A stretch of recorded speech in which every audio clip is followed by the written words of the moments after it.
Welcome to a special bonus episode of the HTH Church podcast. My name is Toby and I'm the curate here at the church. In this episode, myself and Becky Ingemels, who works for Tear Fund and has been a long-standing member of HTH and is part of our preaching team, we had a conversation with Dr. Tobias Siegenthaler. Tobias is a scholar and Bible wizard who recently completed his PhD at the University of St Andrews in Scotland, which focuses on how the Gospel of Luke picks up patterns from the Joseph narratives in the book of Genesis to tell the story about Jesus. Tobias is also a lecturer in New Testament and Mission at Westminster Theological Centre, which has a base at Ashburnham, which is very nearby. I'll put a link in the show notes if you're interested in studying theology there. Ahead of our upcoming series on Jacob, Becky and I sat down with Tobias to talk about the book of Genesis and some of the themes and theological inferences we can make from Jacob and his family's incredible story. I'd recommend having a Bible with you as you listen, or better still, have a read through Genesis 25 to 50 to familiarise yourself with the story of Jacob. We had a whole lot of fun recording this conversation, and we hope that you will too as you listen to it. So enjoy.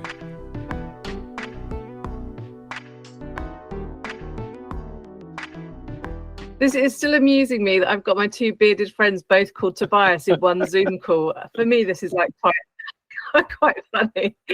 I mean, it's the best of both worlds, Becky. I know, it's great.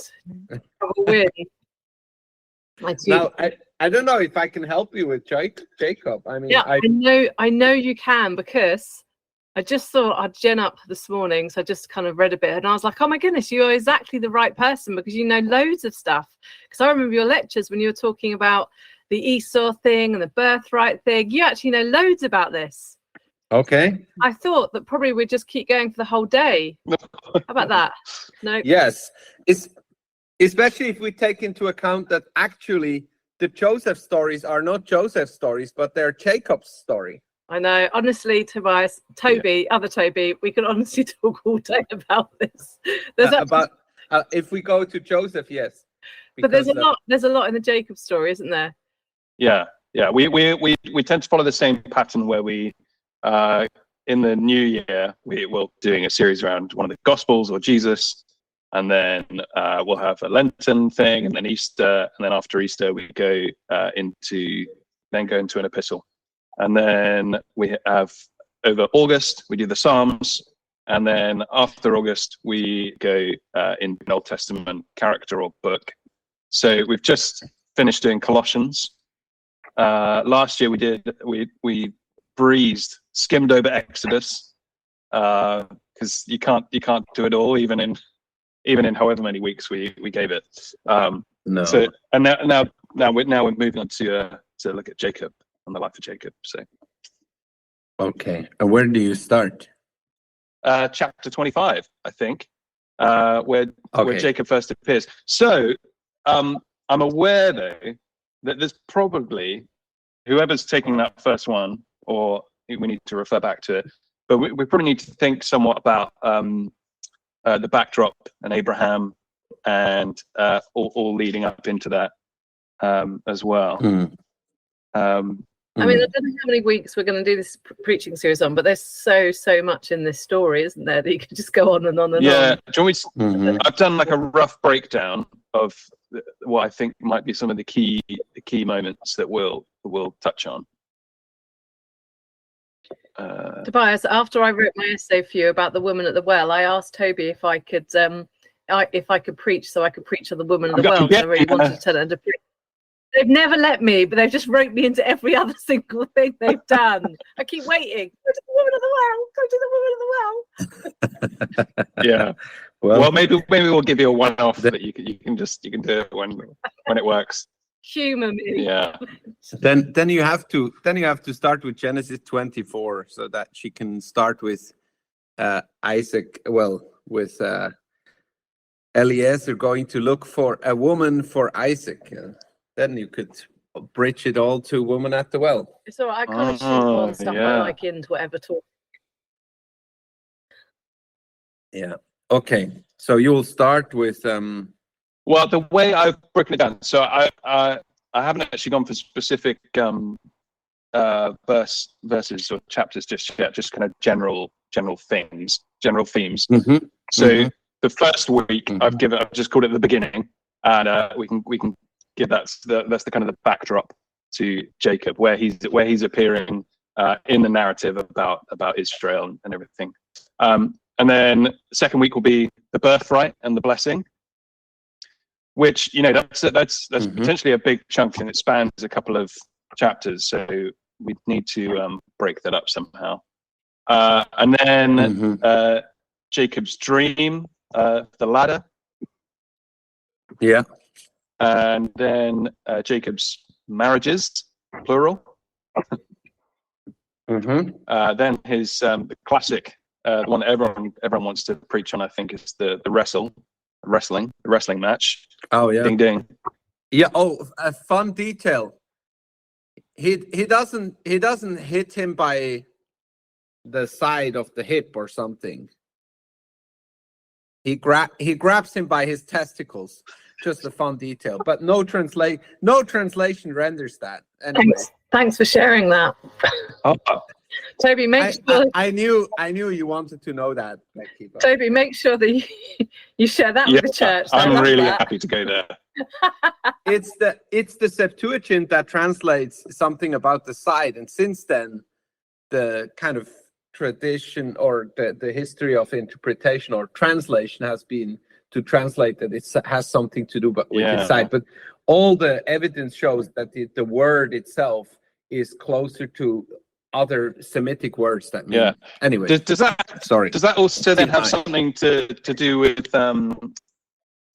something about the man is sat down and someone has to reach under his robe and touch his cojones? Do you know what? I just really wasn't expecting this conversation to go this way.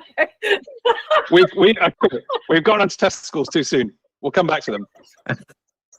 Okay. Well, a short answer to that. I'm not sure if that. Certainly, it has to do with like the reproduction thing. Like now he cannot have any more sons. Like it's over because he crushes his testicle. He doesn't crush his side. He crushes his testicle, and from then on he is limping because Anyways, we don't have to go. Because he's got crushed testicles. Wow. That makes so much more sense as well. Absolutely, yeah. Yeah, okay. He's cut the. Toby, where are you getting that bit of the story from? Who, me? No, not you. The other Toby. What bit of what story? What? Oh, where did you get that bit from? Yeah, like when Eliezer, for instance, when Eliezer goes and travels, he has to put his hand there, and Abraham makes him speak a vow. Oh, never noticed. But it usually says something like he placed his hand on his bosom or something like that. Okay. It's not. Yeah, it's usually not quite raw. Yeah. Got it. I'm trying to find it now, but anyway, okay. So we've got the testicle wrestling. Might call it that might be the title for that week. And then the reconciliation between the brothers. Mm-hmm. And then Jacob's sons. So I've kept it really broad. So whoever's tackling each of these can go wherever they want with it, basically. Okay. And then the final blessing in, I think it's Genesis 49, isn't it? Yeah. His last words to his sons, that bit. So that's the breakdown. Try to keep it quite broad. Do you think that hits on all the right pieces? Do you think we need to dwell a bit more on Joseph? You don't have to. You can be wherever you want. But and of course, fun detail is that, like, if you look at the text of Genesis, if you look at Genesis 25:19, it says this is the genealogy or something of Isaac. So then, actually, all the way to Genesis 37, all the way to 36, actually, you basically have what in the mind of the writer is Isaac's story. which is very strange. So actually, if you want to be strict about it, the only stories that the book of Genesis attributes to Jacob is the story about Joseph and the brothers, which is weird, right? It's not how we would expect it. But anyway, because we then make the Genesis 37 to 50, we called it the Joseph stories. But strictly speaking, that's also not quite. But anyways, having said that, yeah, I think there is a lot of great stuff there, and it's all. I think it's all intertwined. So, so you said the first. So first you do introduction. You will probably pack into there whatever you feel right. But then the second session you had the birth and the blessing. Yeah, that's story. right. Yeah. Is that correct? Of course, if you look at how the blessing story affects the whole story of Jacob, this is kind of key because Jacob, with the help of his mother, deceives his father. But ongoing, he is the one who is being deceived. And the Hebrew text is very careful in pointing that out, not only with Laban, where he is deceived by the wrong woman because at night he cannot see, so he doesn't know this, and in the morning he recognizes and it's the wrong. But also he is deceived by his own sons later in the story. And the deception stories, they all regularly involve a goat. In the story of Joseph, they take the goat and they drench Joseph's coat in the goat's blood and bring it to the father. And in the story of Jacob deceiving Isaac, he takes 2 goats and they slaughter it and they make a meal and he puts the goat's skin on his hands and his neck. If you go on in the Joseph story, then in chapter 38 you have the second goat in that generational cycle where Judah is supposed to bring a goat to Tamar, and that story is another of these deception stories. So deception, and that line of thought goes all the way back to Genesis 3, right, where their eyes are opened when they eat from the tree, but also and it's usually then from chapter 4 onwards it's connected to the brother conflict, because Cain kills Abel and so these brother conflict story, Isaac and Ishmael and Jacob and Esau, they're all connected back to Genesis 4, and Genesis 4 is connected to Genesis 3. So it's like Genesis is repeating variations on a theme. Completely, yeah, totally, all the time, yeah. Especially with, and I can send you an interesting article. I think the guy is called Dane Ortland, but I will, and he has this article on the question in the garden. What is this thing you have done? And that question appears 7 times, and always it has negative consequences throughout the book of Genesis. So one of the examples would be when Jacob runs away from Laban, and his Rachel steals the teraphim, the house gods, and he catches up with him and he says, "What is this thing you have done?" The last time that question appears is when, and that story is mirroring the Jacob running away from Laban story, is when the brothers, the second time they come to Egypt, to Joseph, when they go away from Egypt with the cup with the cup of Joseph in Benjamin's bag, and Joseph's servant catches up with him and says, "What is this thing you have done?" And that's number 8 in the count of that question. And in that story, Judah says, "I will take all the guilt of this guy, I will take it. I will become your servant. Potentially I will be killed for this sin or act, what we are accused of. And that's the moment where the deception is revealed. Joseph reveals himself to the brothers. That's the only place where it's reversed.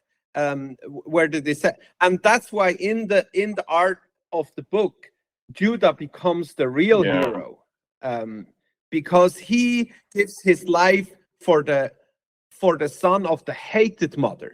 He doesn't try, like Judah first sells the son of the hated mother, Joseph. In the second instance with Benjamin, he gives his life for the son. So that's where Judah turns the whole arc of this betrayal and deception. He turns it around. And Jacob betraying his father or deceiving his father is only one of the instances where we see this pattern of this.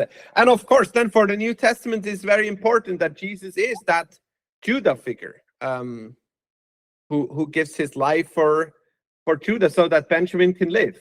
And maybe that's the reason why Paul is from the tribe of Benjamin. But that is probably going a bit too far. But yeah. And why Judas has to die when Jesus dies. Because he is dying with him. If we want to speak in the language of Paul. Crucified with Christ. Died with him.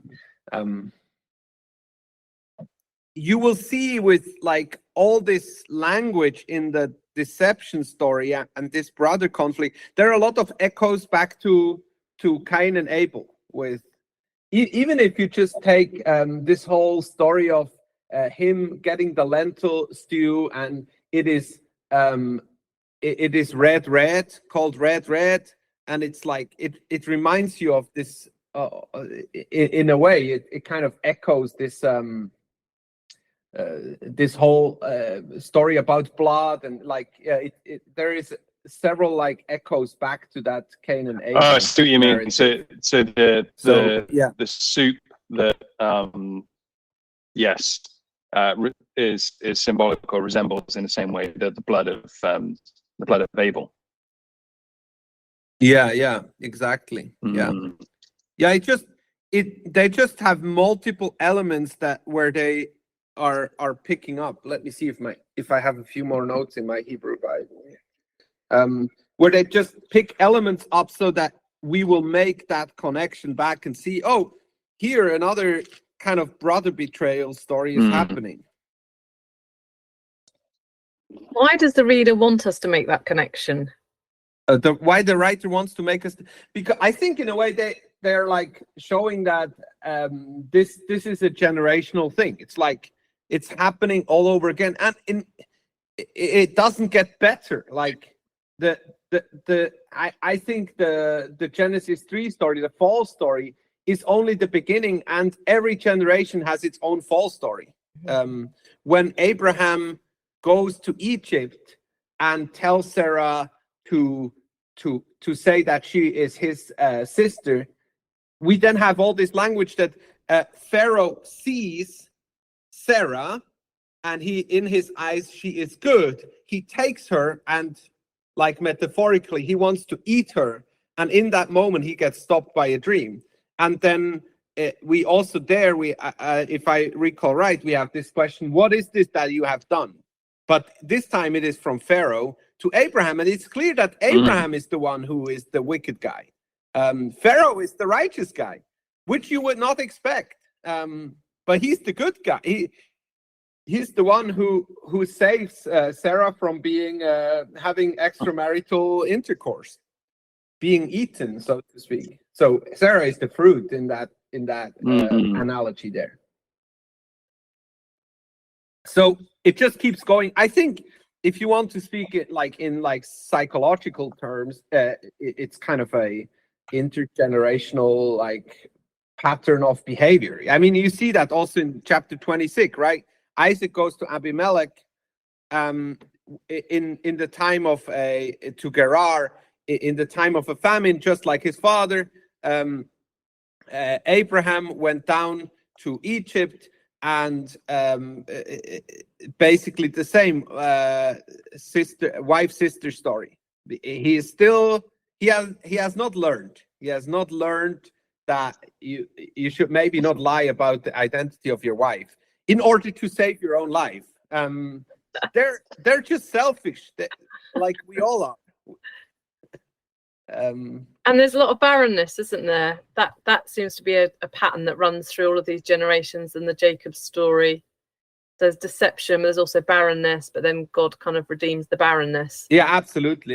Yeah. And these stories are all tied together. So with the brother conflict, you have a sister conflict regularly. You have Hagar and so it's not like the women are exempt from that. It's very clear that the sister story is contributing, especially in the cycle of Jacob, where you have Rachel and Leah having their fight, and which ends up being the struggle between Jacob and Judah. So where does this all fit in terms of the history of Israel? Like when is this being? Well, I know there's lots of the whole documentary hypothesis and all that stuff about Genesis and the Pentateuch and all that kind of thing. But how is Genesis or this story, these kind of repeating patterns, how are they working on those like earliest readers? What's their intent? What theological point are they trying to make about God? That if this was written during, say, an exilic period or something, or all that stuff, does that make sense? Yeah. Yeah. Wow, that's a big question. I think a lot of it, for me, in the arc of Genesis, it seems that at the end you have already at the beginning with Abraham, you have this promise that kings will come from him, and so there is this question of what does the ideal king look like, and you come to Isaac. This promise is reiterated, but still no king. Then you come to Esau, chapter 36, where it mentions that there were kings from Esau, and the root Malak, which is the root for king, or in Greek it is Basileia or Basileus, appears 12 times in that chapter 36. But you're still asking, so where is the king coming from Abraham and from Jacob ultimately? So when you come to the story of Joseph and Judah, it's all about who is going to become king. And you have it only briefly mentioned when Joseph has these dreams, and then the brothers say, do you think you're going to be king over us? Certainly not. So I think one of the big questions is like the question of rulership, but also I would think, and here I may be a bit outside of the common kind of agreement. I think Genesis has to be read not as a kind of a collection of different sources, but as a kind of a whole story and narrative. I'm not sure if the documentary hypothesis still holds, and there are more and more scholars who are questioning whether that actually. And of course, when you come to chapter 49, it has some messianic overtones, and because now you have Judah, and if you, that all ties again, once that theme is the theme of kingship is often connected to the question of who is bowing to whom, right? When Isaac blesses Jacob, it says that all your brothers will bow to you. Now, the interesting thing is when Jacob does come up to Esau, he bows to Esau 10 times. Well, at least it's mentioned, like the word to bow is mentioned, I think, about 10 times. or it says like he bowed to him 7 times, and then his wife, and then his other wife, and then his. Anyways, if you so with that, it's like, okay, I thought all the brothers are going to bow to Jacob, but now Esau is bowing to him. So what's going on? And that conflict carries on into the book of Esther, because in Esther you have again Esther coming from Jacob and Haman coming from Esau. His line goes, and there again the conflict is that Mordecai is not bowing to Haman. But I mean that's a side thing, but it's like so interesting. And it's interesting because in the Greek text of Esther, Haman is called devil. And then when you come to the New Testament, again, Jesus refuses to bow to the devil. So it's something that kind of keeps coming, this bowing question. But now, so the brothers all come to Egypt. They all bow according to Joseph's dreams. They all bow to Joseph. However, the parents never really come and bow. So you're like, does his dream really come true? Especially the second dream with the moon and the stars. And then you come to the end of Genesis, and now at the end with Judah's blessing, which is really, if you want, strictly speaking, it looks like it's almost the only blessing in that entire words of Jacob. It says, Judah, all your brothers will bow to you and they will praise you. And of course, that's a word play on his name too, because his name means praise, right? When Leah gives birth to him, she says, oh, now I will praise the Lord. But the name Judah does not only mean praise, it also means confession, right? It means also to confess, to admit. So when he comes into his true identity, when he confesses and then admits to his mistake, first to Tamar, and second when he does so in front of Joseph. And I think that's why at the end of the book, the hero of the storyline is Judah. And there are these messianic overtones that from him, this kind of messianic king will come. So really, I think the book of Genesis doesn't give us the full solution, but it points tentatively that there is a kind of king coming from Judah who has a lot of wine, and he has a donkey tied to the vine.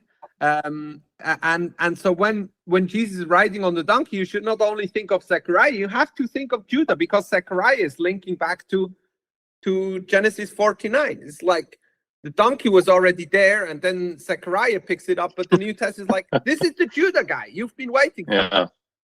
Yeah.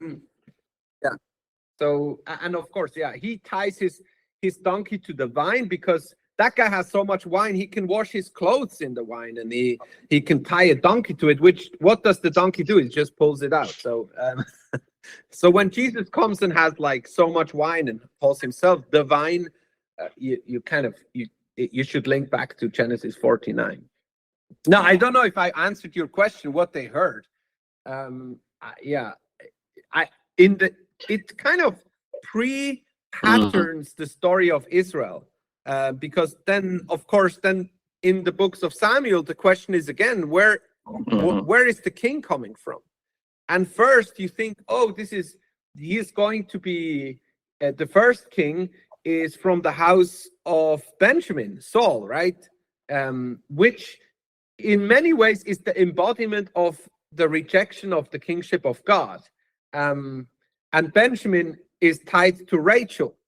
And then you have David, who at first looks very much like Joseph. He is shepherding like Joseph with his brothers, and he goes to look after the brothers when they are fighting up with the Philistines, and he brings them something, go and look after the well-being, and then he is elevated. But this guy is from Judah, and from there you then have this. You have again these messianic hopes tied to David, but in the next generation you have Solomon, but then the following generation you have the division of the kingdom, and that story, the division of the kingdom, very much plays on the story of the sale of the brothers of Joseph. you may have to look into that, because it's a guy who is from the house of Ephraim, which is Joseph, who is set over the slave laborers from the house of Joseph. And that's the only place, I think, in the books of Samuel and Kings where the name Joseph appears. And that guy's set by Rehoboam, who is the son of Solomon, over the slave laborers of Joseph. So here, once again, Judah is enslaving Joseph. The Joseph people, so to speak. Judah, once again, or the guy from the line of Judah, is enslaving and on the basis of that, the division of the kingdom happens, because these guys are not happy, and he says, I will make it even worse than my father. And so really, the story of Jacob is the blueprint for the story of Israel. Like that, at the end of the books of Kings, they end up in slavery or in exile again in Babylon. And at the end of the book of Kings, you have another element, another moment where there are these echoes to the sale of Joseph, where people run away to Egypt. And you're like, why Egypt? I thought they're going to Babylon. But if you read chapter 25 of 2 Kings, you have this thing again. So really, the story of Jacob is the blueprint of Israel's history, and in many ways already with Abraham. I have to. There is a great article on this, how basically the journey of Abraham pre-patterns the journey of Jacob and then of the people of Israel. So it's really fascinating. Yeah. You know, the idea of the birthright, and it seems to me, obviously, the birthright thing kind of gets inverted, doesn't it? Because Jacob steals the birthright that's not for him. But then it almost seems like God honors his deception in that by then giving him the dream and saying how much he's going to bless him. Yeah. So some of the things are like, you know, bringing out the line of kingship and who's going to be king. But it seems to be a really bumpy journey in terms of, like, God doesn't seem to honor like birthright is such a big deal, isn't it? But it's almost like they do this deception, not God, but God honors the deception almost. Is that unfair? Or like, I can't kind of, sometimes it doesn't feel like God's being very fair. Yeah. I mean, the rabbinic tradition has a huge like they have had centuries of discussion about, especially this particular element of the story, where you're like, this guy's a wicked guy, and why does God? I don't. On the one hand, I think if you think of Abraham, it's like he is blessed to be a blessing. So your birthright is not, and I think that's what Paul is playing on when he reverses the roles of Jacob and Esau in Romans 9-11, because it's like, if you guys think that you are the chosen ones just for yourself, then you're Esau, and you're the rejected ones, and these guys are the chosen ones, because I think. Sorry, but I'm going totally off rails. But I think Karl Barth is kind of on the money, because he's like, this is the nature of God. He turns towards the one that is rejected, and that's not just like, you're not just chosen for. And I think that's where we see a lot of problematic stuff in history, where people have thought, oh, I'm of the right people, and I'm chosen, and therefore I can do whatever, and I'm South African white guy who owns this land, or I'm an American white guy who God has elected me and given me this land. And but that doesn't fully add. I think within the story, the point is that because Jacob deceives, he is being deceived every time. Like by Laban, he is deceived by his sons. So it does have. And of course, the question is already with Cain and Abel, when God looks at Abel's sacrifice, is that to say that he didn't like Cain's sacrifice? Or is it just to say, well, hang on, you're going to get your time, you're going to get your like fair share of attention, but we usually when we see somebody being favored, we immediately think, oh, there is nothing left for me.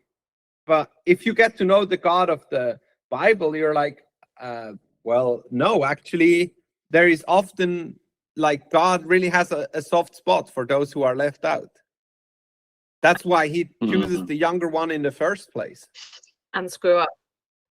And screw up, yeah. Yeah. But I don't really have a solution for that conundrum. Yeah. Another interesting part of that story is how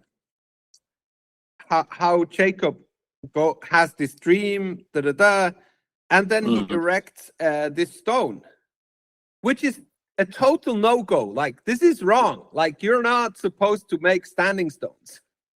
And sometimes people are trying to idealize this kind of behavior. It's like, oh, because it's a patriarch and it meant something else. But no, standing stones is like, is something you're not supposed to do according to the Torah. And then he's really kind of how do you say,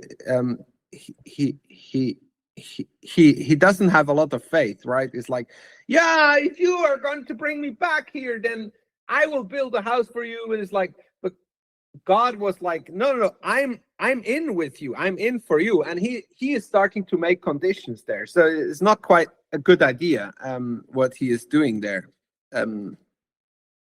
If God is with me on this way, and that I'm going, and if he is giving me clothes and food and all that, and if I return here, then you can be my God. And God is like, hey, I came to tell you that I chose you. It's like, wait a minute. Like, if you are like, he starts like negotiating. So that in the mind of the reader should be like, oh, you shouldn't do that kind of stuff. But it's also very human, right? It's like, this is how we treat God. We don't trust him. It's like, okay, if you're gonna do this, then maybe you can be my God. And at least he keeps it. We're always trying to put conditions on God so that he ultimately comes under our control. Yes. Yeah.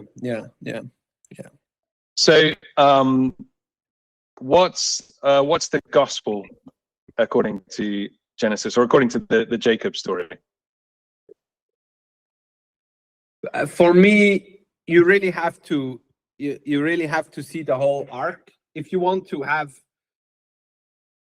the gospel according to that story. I think you have to see the whole arc and how it does end up with Judah's kind of self-giving sacrifice, or giving himself as a in the place of Benjamin. Because the interesting thing about Joseph is that even though he is enslaved at the beginning, he becomes the enslaver. He enslaves all the Egyptians, and he becomes a bad guy.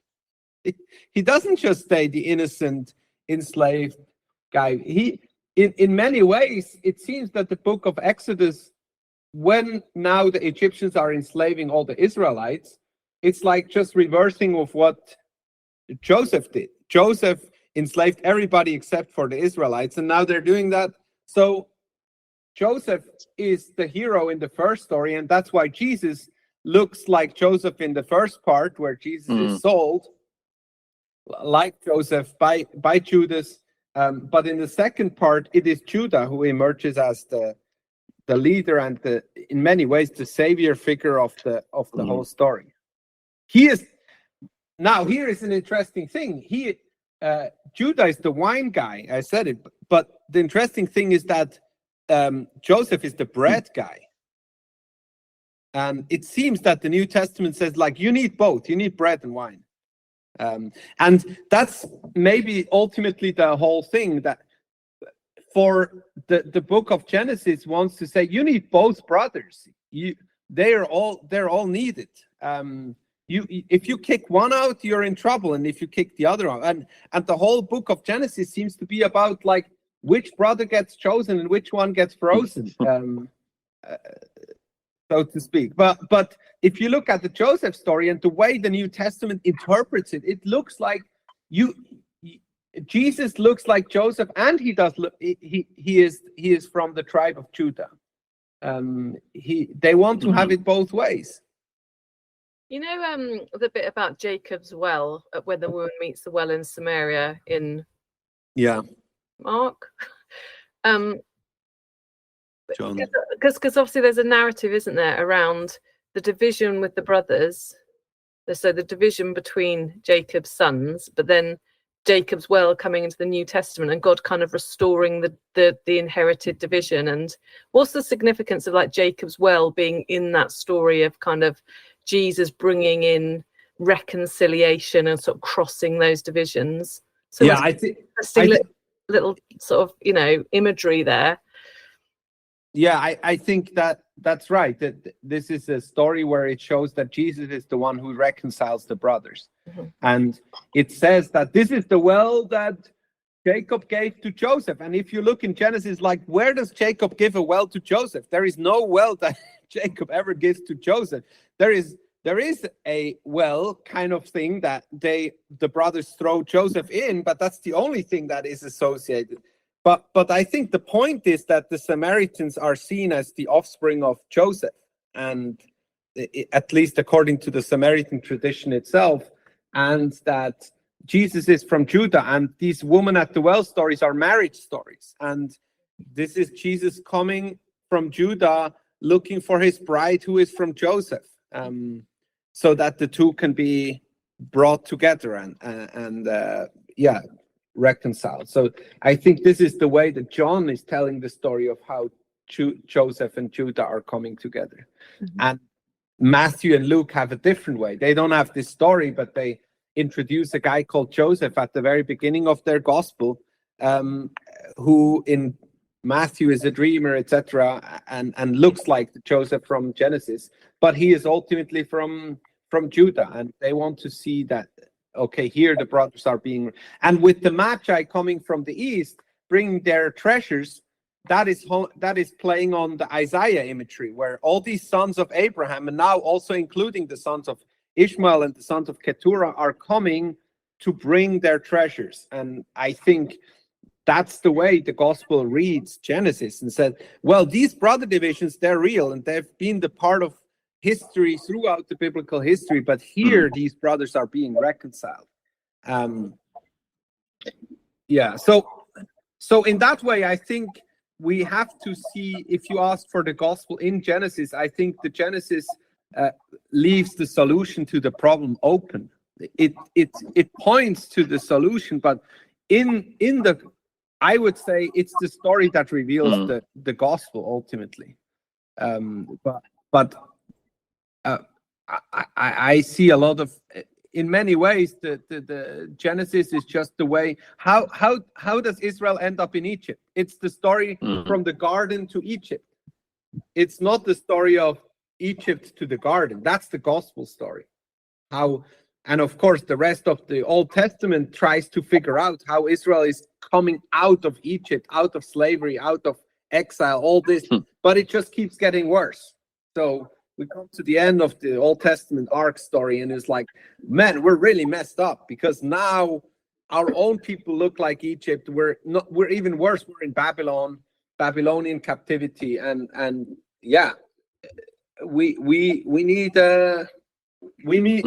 more than a Passover. We need a super Passover. We need a Jubilee. We need a Judah guy. We need like all this messianic hope that is already there in the Old Testament then comes to bear. So I'm more in favor of this idea that there is a kind of a narrative arc to the story. So and if I were to preach on a particular text in Genesis, in some places it's difficult to see the gospel, but you have to kind of see the arc. And I mean, if you want, so the good news about Genesis is that God sticks to these wicked people, that he sticks to them, because he's like, I'm gonna walk down this dead end road with you, so that you can find out that it was that you could have trusted me, so that you can find out that you didn't have to deceive your father, etc. But it's comes with a lot of pain, and in many ways, I think this is like the story of our lives. We're trying to get our own way and to secure ourselves because we don't really trust God. We slaughter our own goats, and we sometimes have a mother who is assisting us with it, who also favors this son over that one. And I mean, we all see it, but God. That's good. It made me just when you were talking about Jesus is the one who reconciles the brothers. And we often have this conception of thinking about salvation and that whole grand narrative of the Bible as us individually getting back to God. When in Genesis, the story is God hasn't left us alone at all. And God is not just reconciling us to himself, but reconciling us to each other. And we often miss that dimension of the gospel, that it's really radical in terms of how we're with each other. And this is what maybe Paul's getting at in the New Testament a fair bit as well. Salvation means reconciliation with each other and not just God. Absolutely. And you see that from Genesis 4 onwards, that the fall between God and man affects the brother relationship. And it's just like, if that these things are so closely intertwined that you cannot rip them apart. If you're not reconciled with your brother, you're not reconciled with God. It's like, it's almost one and the same thing. That's why then, what is the highest law? Love your neighbor as yourself, and these are the same. I think that, of course, you could also interpret that Christologically, that Jesus is your neighbor that you're supposed to love. In that context of the Good Samaritan who comes to save you out of the ditch, that he is the guy who comes to take you out of the ditch. Anyway, sorry, that's going a different story, but I think we misread that story where we think, oh, Jesus is telling him that you should be like the Good Samaritan. No, it's like he asks him at the end, so for the one in the ditch, who was his neighbor to him? Oh, it's the guy who came to pull him out. So love your neighbor is to love your to love your savior. The guy who looks like that Samaritan guy, that other guy who is like, well, that lawyer, he looks at Jesus and thinks this guy is a strange guy. He doesn't quite fit. He's not clean. And that's the guy you're supposed to love. Anyways, this is a different topic. But to me, it just strikes me how much grace there is in all of these stories. So if we look at Jacob, who had division with his own brother and then created divisions with his own sons by even having favoritism, and then God still blesses him, and God still is like committed to him. It just shows the amazing grace, doesn't it, and love and goodness, and how committed God is to humanity that just relentlessly kind of gets it wrong. There is so much that you could pick up, but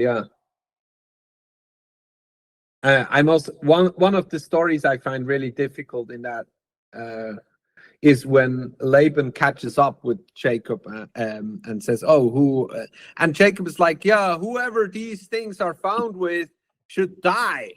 So he basically speaks a curse, and because Rachel doesn't get off her horse, camel, she's able to hide him. But the next thing that happens is that Rachel dies, and it's almost like, it's almost like Jacob's words come true there.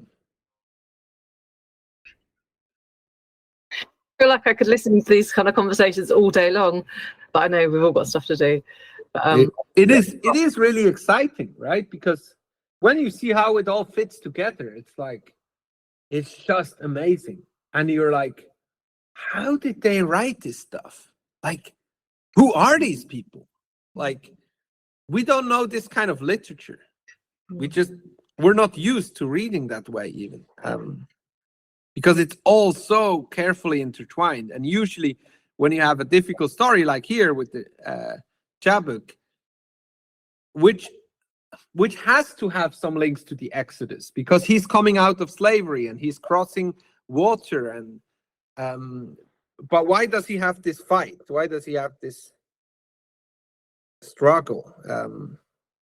It has to have something to do with the Exodus somehow, or the Exodus is tying into that. He asks him for his name, just like Moses asks God for his name at the burning bush, and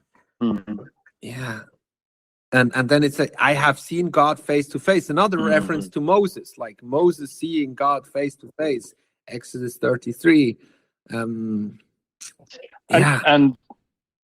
there's you mentioned earlier about the crushing testicles. Is there something in that? So God, my translation here says that he touches his hip, the socket, and then Jacob walks with a limp for the rest of his life. But it's much more, if it's God crushes Jacob's testicles, bearing him or rendering him unable to procreate, that means that is that in a sense the way God has not taken away the blessing of childbirth or the ability to procreate? Because am I right in thinking that for ancient Israel, children were the way that you could be sure of God's blessing, because there was no kind of afterlife as such. So your afterlife was through your children, essentially. That's very broad brushstrokes. Yes.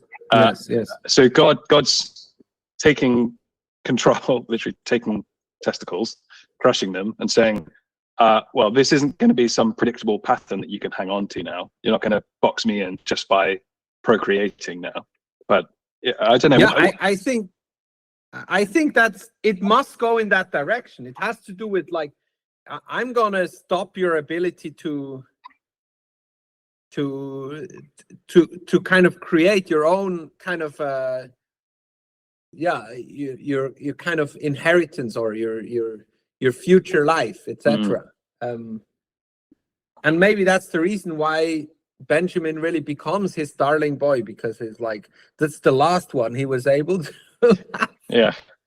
And with women, like, if they are barren, you can just take another one. But with a guy, shoot, that doesn't work. Like, yeah. That's a good quote for the day, Tobias. Yeah. I'm not going to quote that out of context. With women, you can just take another one. Doesn't matter. One. No, I mean, according to the logic of the. We get it. Context is everything, Tobias. Yeah. So funny. Yeah. I will try and hunt down if there is an article or a thing that you can read on the word that is usually translated with hip. Because to me that was complete news. I didn't know that until I had this conversation with my professor a couple of weeks ago, and he's like, these are the testicles. Like, all the Arabic and other Semitic languages, whenever that word appears, it's clearly testicles. I don't know why. It's the Septuagint that somehow, so the earliest translation that somehow didn't know what it was, or didn't think it was very pious to mention. They're a bit squeamish. Toby, you're going to organise a rota now so that you make sure that you're on the week that you get to say testicles a number of times in the sermon. I bet you're going to engineer that, aren't you? Well, I would love for Becky to preach on that. Thanks. Because you would probably be blushing up there saying it, whereas no, I could do it. Okay. But, Toby, anything else while we've got Tobias here? Because we're probably running a bit over, I'd imagine. Well, I'm done. Stick a fork in me. So much there, but all like so good, and just makes me really excited to get stuck in. That's good. Good. Well, good to see you guys. Nice Lovely to meet you. Tobias. Thank you so much. Yeah, Lovely, amazing name. Amazing Likewise. name. I mean, couldn't ask for a better one. Thank you, Tobias. Really appreciate your time you've given us. I'll make it up to you. I'll buy you a drink or something when I see you in Nottingham. When are you guys up in Nottingham? When's your? Is that for WTC thing? September. First week in September. Cool. Yeah. So in like 4 weeks. Yeah, you can come up and see Yeah, us. well, and... yeah. Hang out with My us. in-laws live in Nottingham, so I'm up there quite a lot anyway. Well, we'll let you know when we're there, Toby. That'd be cool. Yeah, Come in and say hi. and we're going to the pub with you, and Yeah, we'll take you out.